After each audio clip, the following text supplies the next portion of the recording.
آج جو میں گفتگو کرنے جا رہا ہوں وہ ایک اہم موضوع ہے، اور وہ اہم موضوع اس لیے ہوا ہے چونکہ ابھی 3-4 دن کے اندر اندر اس موضوع کو دوبارہ اٹھایا گیا ہے۔ آج سے غالباً 1 سال پہلے ہمارے قیصر بھائی کی ایک ڈیبیٹ ہوئی تھی حارث سلطان سے، اور اس ڈیبیٹ میں یہ بات آئی تھی کہ سورہ طلاق کی جو آیت نمبر 4 ہے اس کا کیا مطلب ہے۔ تو بہرحال میں عرض یہ کر رہا تھا کہ سورہ طلاق کی آیت نمبر 4 کے تعلق سے قیصر بھائی کی یہ پوزیشن تھی کہ اس میں جو بات کہی جا رہی ہے وہ ان خواتین کے تعلق سے کہی جا رہی ہے کہ جن کو حیض آنا بند ہو گیا، یا ان کو کسی بھی بیماری کی وجہ سے یا کوئی بھی وجہ ہو سکتی ہے اس کی وجہ سے ان کو حیض نہیں آتا ہے، یعنی وہ بوڑھی نہیں ہوئی ہیں لیکن وہ بالغہ ہیں، ان کو حیض آیا کرتا تھا۔ اب یا تو یہ کہ اس میں انکنسسٹنسی ہے، اور یا یہ کہ وہ کسی بیماری کی وجہ سے ان کو حیض آنا بند ہو گیا ہے۔ یہ انہوں نے مفہوم مراد لیا تھا، اور اس تعلق سے میں نے ان سے یہ گزارش بھی کی تھی کہ چونکہ یہ ایک پاپولر نیریٹو یا پاپولر اوپینین کے برخلاف مفہوم ہے، تو میں سمجھتا ہوں کہ شاید کسی موقع پر انہوں نے اس کی وضاحت کی ہوگی جو میرے علم میں نہیں آ سکی، یہی ہے کہ ان کو موقع نہیں ملا ہوگا، وہ قیصر بھائی زیادہ بہتر طریقے سے بتا سکیں گے۔ پھر ہوا یہ کہ ہمارے چلبلے انجینئر صاحب کو کچھ تھوڑا سا مسئلہ ہوا، اور وہ اس طریقے سے ہوا کہ ان کی کسی اسٹریم میں، جس کو لائیو کہنا بہت مشکل ہے، لائیو اسٹریمیں تو اس طرح ہوتی ہیں کہ جس میں لنک کو پبلک کیا جاتا ہے اور پھر اعلان کر دیا جاتا ہے کہ جس میں ہمت ہے آ جائے، تو اس کو کہا جاتا ہے لائیو اسٹریم۔ لائیو اسٹریم اس کو نہیں کہا جاتا کہ آپ لنک دیں تو پھر انہی کو دیں کہ جن کو آپ یہ بھی بتائیں کہ پوچھنا کیا ہے۔ تو بہرحال انہوں نے اس اپنی اسٹریم میں یہ مسئلہ اٹھایا اور قیصر بھائی سے اختلاف کیا، لیکن میں یہ سمجھنے سے قاصر ہوں کہ اختلاف کس طرح کیا، چونکہ جو بات قیصر بھائی نے کہی ہے وہی بات انہوں نے کہی ہے۔ یعنی جس طریقے سے قیصر بھائی نے بات رکھی کہ بھائی اس آیت میں، سورہ طلاق کی آیت نمبر 4 میں ان بچیوں کا ذکر نہیں ہے کہ جن کو حیض آنا شروع نہیں ہوا، چونکہ یہاں لفظ نساء موجود ہے۔ میں بھی وہ آیت آپ کو اسکرین پر دکھاؤں گا۔ تو یہی بات انجینئر نے کہی، تو اختلاف کدھر ہوا؟ اور جب اختلاف نہیں ہوا تو پھر تردید کیسے ہو؟ یہ بات بالکل سمجھ سے پرے ہے کہ بھائی وہ کہنا کیا چاہ رہے تھے۔ اس کے بعد انہوں نے یہ بات کہی کہ سورہ نساء کی جو آیت نمبر 6 ہے، دراصل وہاں اللہ تعالیٰ نے اس مسئلے کو کلیئر کر دیا۔ یہ بات یعنی کچھ حد تک کے درست ہے، لیکن میں سورہ طلاق کی آیت نمبر 4 کے بارے میں وضاحت کرنا چاہوں گا۔ اور میں سمجھتا ہوں کہ انجینئر صاحب کو آیت سمجھنے میں جو غلطی ہو رہی ہے وہ اس لیے کہ وہ عربی نہیں جانتے ہیں۔ اگر وہ عربی جانتے ہوتے تو وہ یہ غلطی نہ کرتے۔ نہ وہ عربی جانتے ہیں، نہ عربی پڑھنا جانتے ہیں۔ میں کل اتفاق سے ایک ویڈیو کسی نے وہ میں اسکرول کر رہا تھا تو سامنے آئی، تو مجھے بڑی حیرت ہوئی کہ وہ قرآن بھی صحیح نہیں پڑھ پا رہے ہیں۔ لیکن بہرحال یہ کہ کسی کی پرسنل باتوں کے اوپر یہاں اٹیک کرنا مقصد نہیں ہے، اور نہ ہی ہم کوئی ایسا جھگڑا چاہتے ہیں کہ چونکہ ہمیں معلوم ہے کہ جس لیول پر انجینئر صاحب چلے جاتے ہیں اس لیول پر تو ہم کبھی بھی نہیں گر سکتے۔ تو اس لیے ہم ایک چیز ذہن میں آئی کہ علامات قیامت میں سے ایک علامت یہ ہے کہ سامنے والے کے فتنے کے خوف سے اس سے ڈرا جائے، تو یہ بھی ایک علامات قیامت میں سے ہے۔ تو ہم انجینئر صاحب سے اس لیے ڈرتے ہیں کہ وہ زبان ویسی ہے ان کی کہ جس کو ہم برداشت نہیں کر پاتے، اور اس کی وجہ یہی ہے کہ ہم پڑھے لکھوں سے گفتگو کرتے ہیں تو اچھا لگتا ہے۔ ویسے ہمارے یہاں ایک سے ایک آتا ہے اور پھر عامر بھائی کو کے حوالے کیا جاتا ہے اس کو سرجری کے لیے۔ ہم اس کی سرجری نہیں کر پاتے ہیں چونکہ ہمارے مزاج کے خلاف ہے، یہ میرے مزاج کے بھی خلاف ہے اور قیصر بھائی کے مزاج کے بھی خلاف ہے۔ لیکن چونکہ عامر بھائی ہمارے ماسٹر سرجن ہیں تو اس لیے پھر ہمیں ایسے مریضوں کو عامر بھائی کے حوالے کر دینا پڑتا ہے۔ تو اس لیے ان کے چونکہ میں ان کو علامات قیامت میں سے ایک علامت سمجھتا ہوں، تو اس لیے میں زیادہ ان سے کوئی جھگڑا مول لینا نہیں چاہتا ہوں۔ لیکن بہرحال چونکہ ایک بات پبلک ڈومین میں آ گئی ہے تو اس لیے اس کی وضاحت بہت ضروری ہے، اس کے بعد پھر اگر قیصر بھائی کچھ اس میں اضافہ کرنا چاہیں اور اپنی رائے رکھنا چاہیں تو وہ بعد میں رکھ سکتے ہیں. میں سب سے پہلے اسکرین شیئر کروں گا اور جسٹ اے سیکنڈ. پہلے تو میں انشاءاللہ وہ آیت آپ کے سامنے لے کر آ رہا ہوں اور یہ میری اسکرین شیئر ہو رہی ہے ان نیکسٹ 1 سیکنڈ انشاءاللہ.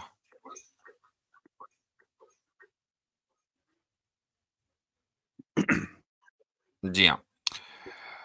اچھا، چونکہ الحمدللہ یہ اللہ تعالیٰ کا فضل ہے کہ اس نے ہمیں عربی کی اتنی شد بدھ دی ہے کہ ہم ڈائریکٹ عربی جو ریسورسز ہیں ان سے استفادہ کر سکتے ہیں.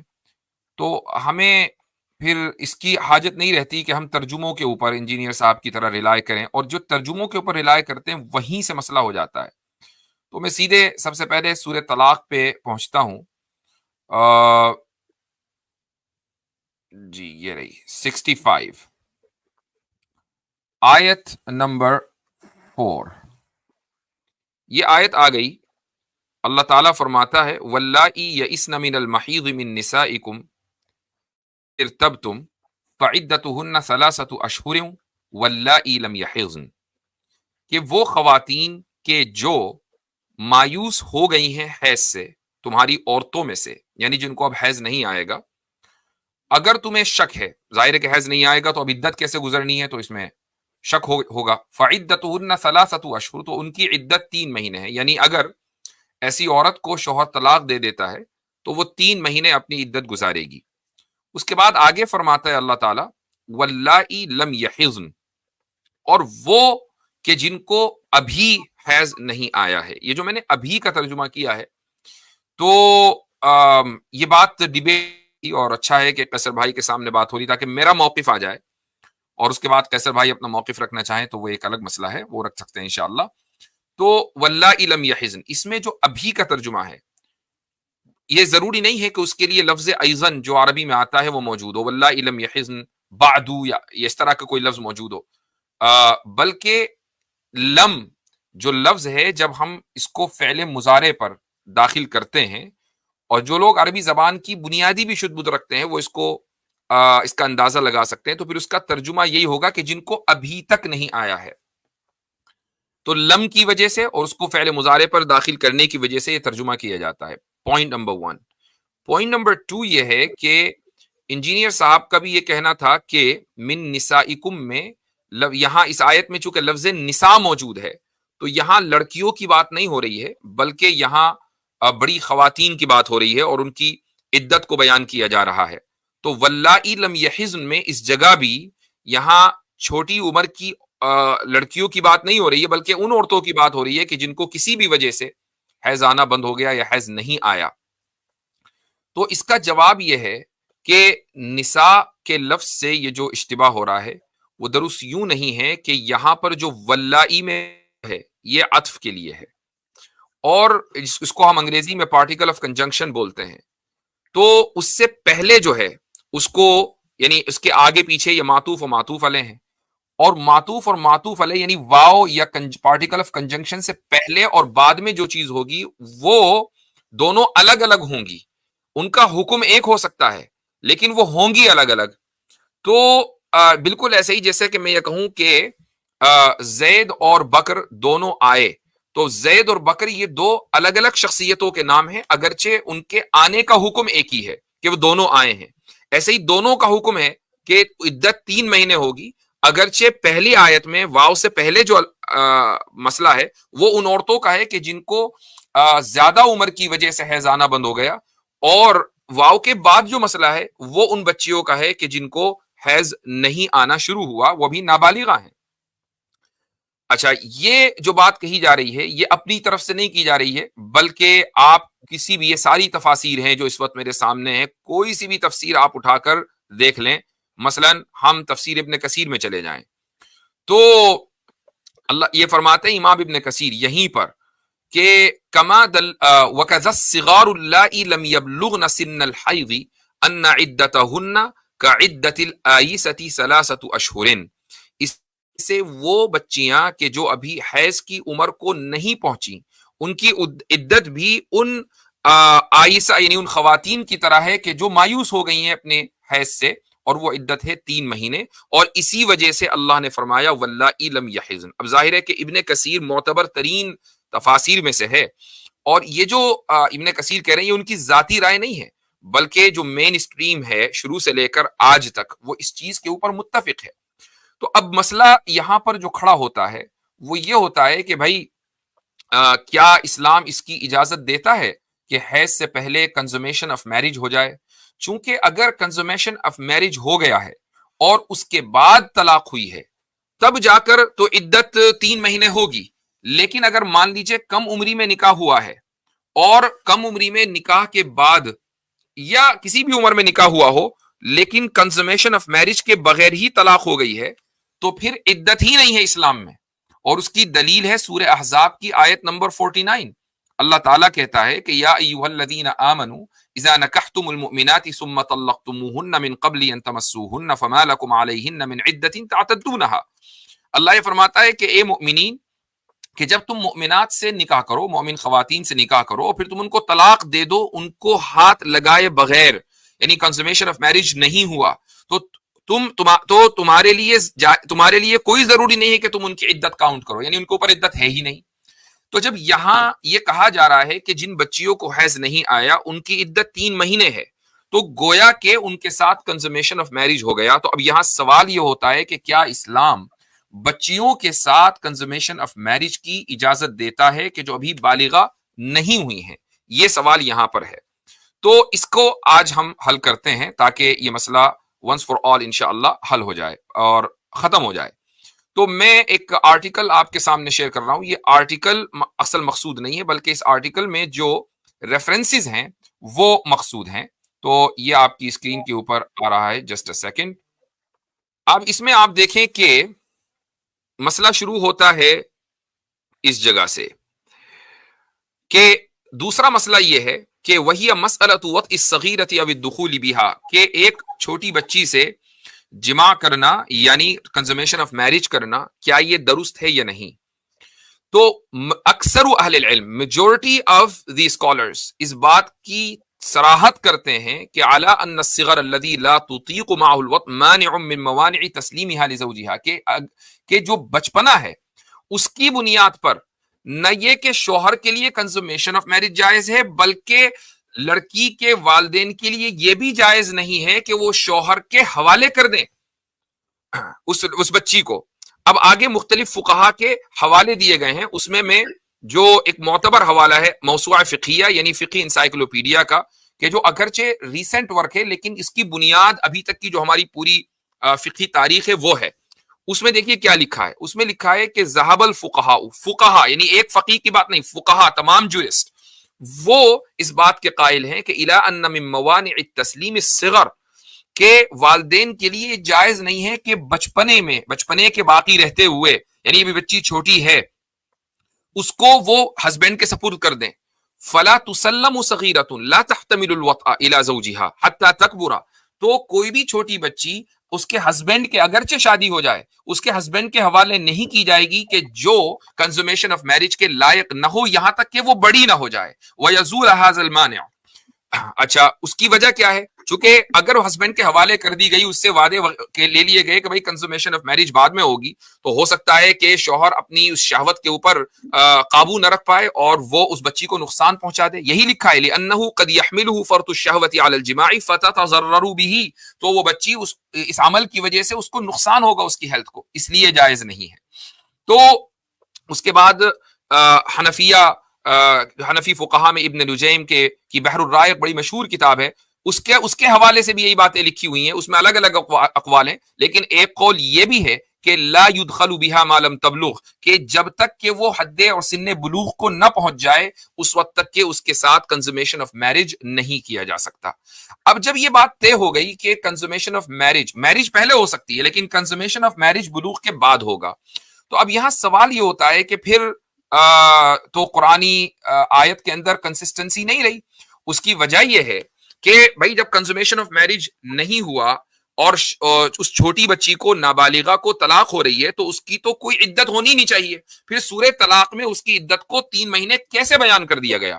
تو اس کے لیے میں ایک اور آپ کے سامنے اسکرین شیئر کر رہا ہوں. یہ ایک دوسرا آرٹیکل ہے جس سے بات بالکل واضح ہو جائے گی. وہ ہے آرٹیکل, یہ بھی اسی ویب سائٹ کا ہے, لیکن جو مین چیز ہے وہ دراصل اس میں لکھے ہوئے حوالے ہیں. اب آپ یہ دیکھیں, یہاں پر یہ حوالہ پڑھ سکتے ہیں آپ کہ, اور یہ بھی اسی موسوعہ فقہیہ کا ہے, یعنی فقی انسائکلوپیڈیا کا, کہ ذهب الحنفیة والمالکیة والحنابلة الى انه تجب العدة على المطلقة بالخلوة الصحيحة في النکاح الصحيح دون الفاسد.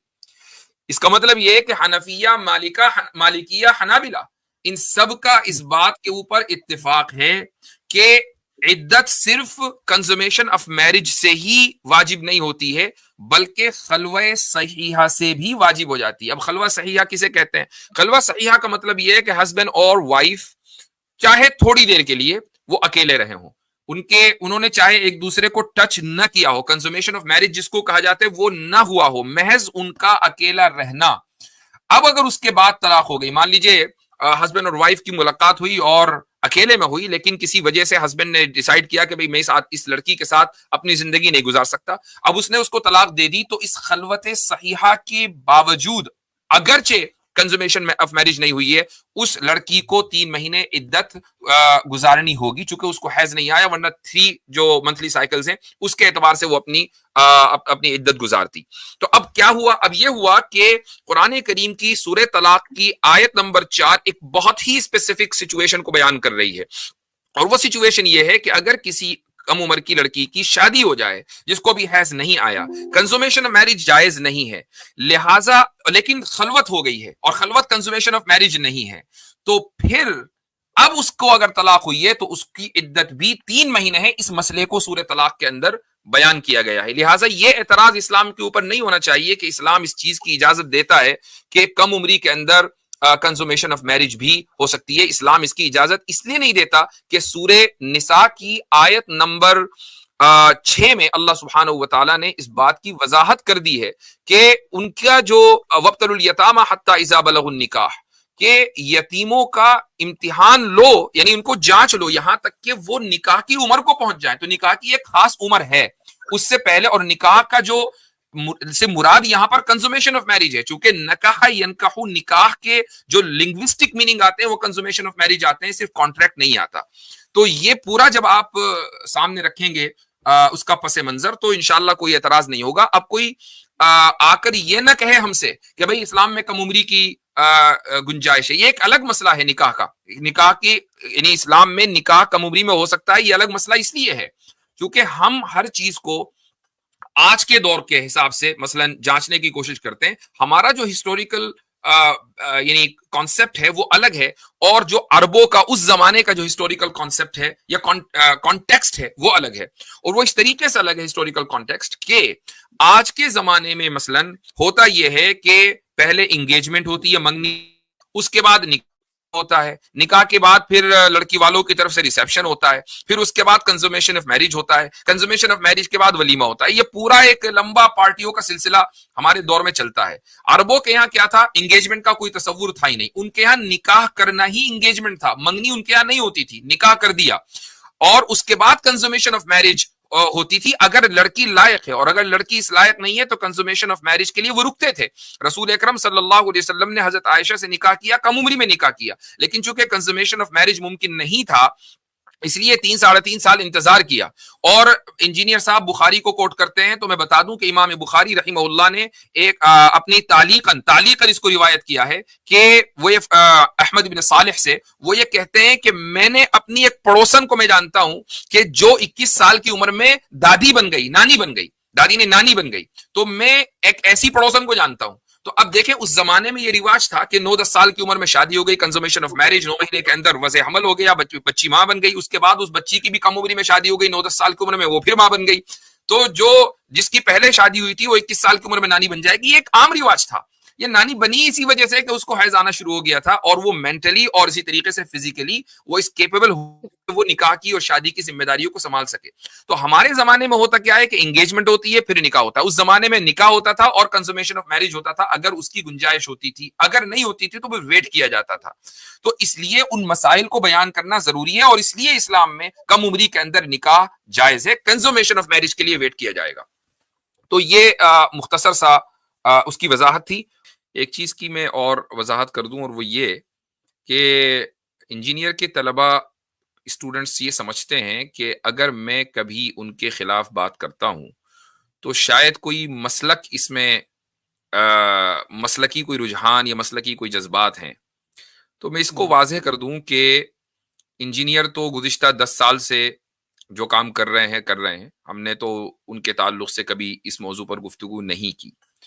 ان کا نام ہماری زبانوں پر آیا اس لیے چونکہ انہوں نے پھر دراصل سیکولر طبقے کو, اسی طریقے سے سوشلسٹ طبقے کو, اور جانے انجانے میں ابھی بھی حسن ظن رکھتا ہوں, جانے انجانے میں, ہو سکتا ہے انجانے میں, ملحدین کو انہوں نے تھوڑا سا یعنی اس طرح ان کی طرف لینینسی دکھانی شروع کی کہ اس سے ان کو تعاون ملنے لگا.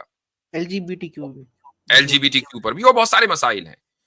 جہاں تک کہ بات فرقوں کی ہے نا, تو آپ دن رات کو بھی اگر اسٹریچ کر کے کوئی اور وقت نکلتا ہو تو اس میں بھی اگر آپ تھانوی رسول اللہ کہہ کے چاہے جتنے نعرے لگانے چاہیں لگائیں, ہماری صحت پر کوئی فرق نہیں پڑتا. میں تو خود فرقہ پرستی کے سخت خلاف ہوں. یہی وجہ ہے کہ آپ ہمارے پلیٹ فارم سے کبھی بھی آپ, حالانکہ میرا بیک گراؤنڈ چونکہ میں دیوبند میں پیدا ہوا ہوں, پلا بڑا ہوں, تو ہو سکتا ہے کہ میں بریلی میں پیدا ہوتا تو شاید بریلی بھی ہوتا, یعنی کوئی ہے ایسی کوئی چیز نہیں ہے کہ جی تو چونکہ دیوبند میں کا ہوں تو اس لیے دیوبندی ہوں. تو بات یہ ہے کہ آپ ہمارے پلیٹ فارم سے کبھی یہ نہیں دیکھیں گے کہ ہم بریلویوں کے خلاف بات کر رہے ہیں یا پھر یہ کہ ہم اہل تشیع کے خلاف بات کر رہے ہیں یا اہل حدیث کے خلاف بات کر رہے ہیں, بلکہ ہمارے پلیٹ فارم کے اوپر ان تمام حضرات کی نمائندگی بعض مرتبہ ہو جاتی ہے, بریلوی طبقے سے بھی, دیوبندی طبقے سے بھی, اہل تشیع کے طبقے سے بھی, اور اسی طریقے سے اہل حدیث طبقے سے بھی. اب کوئی یہ کہنے لگے کہ نہیں جی وہ تو فلاں ہیں فلاں ہیں, ہم ایسے سوالوں کو انٹرٹین ہی نہیں کرتے. یہاں تک کہ امت میں اختلاف نہ ہو تو فقہی جو کوشچنز ہمارے پاس آتے ہیں ان کو بھی ہم انٹرٹین نہیں کرتے. تو انجینئر سے اگر ہم نے کوئی اس کے بارے میں کوئی بات کہی ہے تو اس کی بنیادی وجہ یہ نہیں ہے کہ وہ فرقوں کے خلاف بولتا ہے. اس کی بنیادی فرقوں کے خلاف تو بہت عرصے سے بولتا ہے, وہ بولتا رہے گا, اس کا وہ مشن ہے, تو آئی ڈونٹ کیئر. چونکہ میں خود فرقہ پرستی کے خلاف ہوں, بلکہ اس کی بنیادی وجہ یہ ہے کہ وہ اس ڈومین میں قدم رکھ رہا ہے کہ جس ڈومین کا اس کو بالکل نہیں پتا, اور پلس یہ کہ وہ عربی نہیں جانتا ہے, تو یہ بھی ایک بڑا مسئلہ ہے. تو عربی نہیں جانتا, اس کی میں نے مثال آپ کے سامنے رکھ دی ہے. قرآن نہیں پڑھ سکتا, اس کی بھی ویڈیوز اس وقت کافی فلوٹ کر رہی ہیں. اللہ تعالیٰ ان کو قرآن سکھائے, تجوید سکھائے اور عربی کی کچھ شد بد دے تاکہ وہ لوگوں کی چربی کم نکالیں. تو باقی یہ ہے کہ انشاءاللہ آج کی جو ویڈیو ہے یہ ایک امپورٹنٹ پیغام یہ ریکارڈ ہو گیا ہے. کچھ اور ایڈ کرنا چاہیں تو ضرور کریں. نہیں سر, میں آپ سے بس اجازت چاہوں گا. تھوڑا سا ٹائم رہ گیا, میری ڈبیٹ ادھر سیکولرزم اسلام وہ سٹارٹ ہونے لگی ہے ٹویٹر پہ.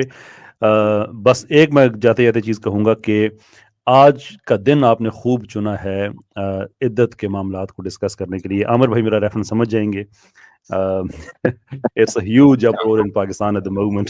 بہت بہت شکریہ آپ کا, اللہ تعالیٰ آپ کو خوش رکھے, آباد رکھے. کیس چل رہا ہے بہت پاپولر, اس کو ڈسکس کرتے ہیں. فیصلہ آ گیا فیصلہ آ گیا. جی جی جی. اچھا وہ جو عدت پوری ہونے سے پہلے کچھ لوگوں نے شادیاں کر لی تھی.